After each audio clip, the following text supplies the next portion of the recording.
As the year end approaches, hotels and resorts, everybody's gearing up for a busy holiday season. The Automobile Association AAA expects a record 82 million US travellers over the Thanksgiving weekend will make a move. Good news for the owners of luxury hotel properties like Trinity Investments. It's had an eventful year. It sold the JW Marriott in Phoenix for best part of $1 billion. Trinity's portfolio still includes properties in locations like London, Zurich, Cabo San Lucas and Maui. And Sean Hehir is the CEO. Sean is now, good to see you, sir. I'm fascinated by companies like yours, hotel real estate, because you have the job of choosing where to buy. You don't run the hotel, you don't market it, you don't, that's franchised off or management contract off. But you have the job of deciding where is the best place likely to put a hotel, don't you? We do. We have the great fortune of choosing where to invest and which hotel brands to invest alongside.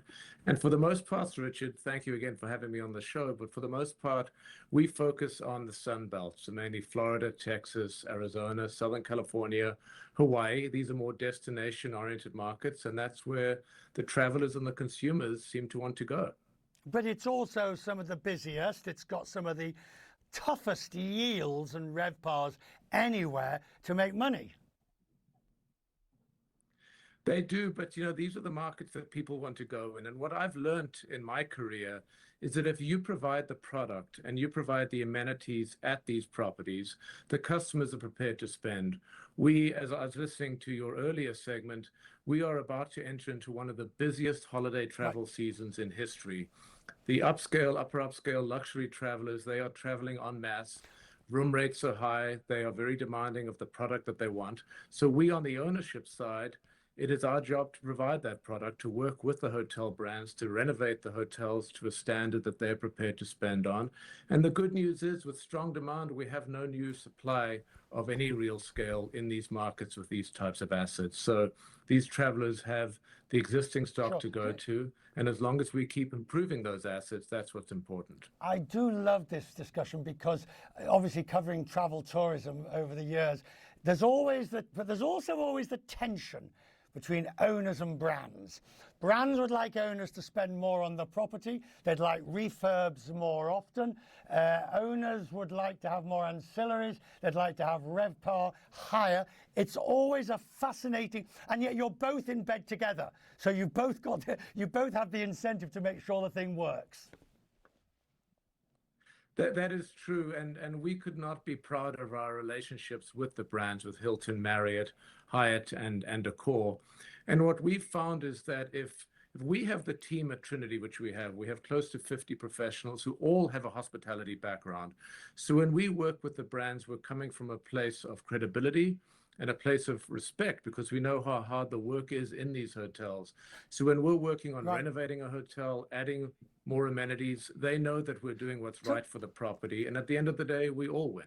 So when we look at something like Marriott, which has 35 brands or however many it is, or Accor with dozens of brands, what for you at the moment is the sweet spot for brands?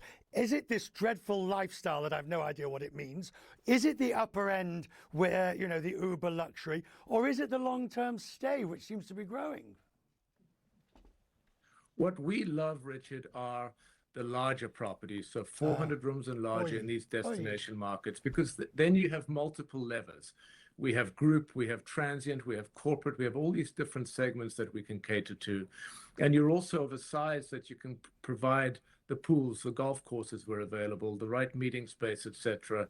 And again, nobody's building them. So if we buy under renovated and under appreciated properties, breathe life into them, the brands are very astute at providing the customers. The group base is strong. They drive business into these hotels. And as I said earlier, we all win under this circumstance, but it's not easy work. We have to sort of see where the customer is going, what they're looking for. This work from home is a real thing in the US. People are traveling more. Companies have had to shrink their office footprints as a result. So when they have offsite meetings, they're traveling with their teams to these hotels that we own. So we're fortunate that we have these multiple segments competing with each other to be in these properties. Let's make it a deal. Let's make a deal together. Next time you and I interview, it'll be in one of your hotels, preferably somewhere nice and sunny. Do we agree? That is a deal, Richard. Consider it done. Thank you, sir.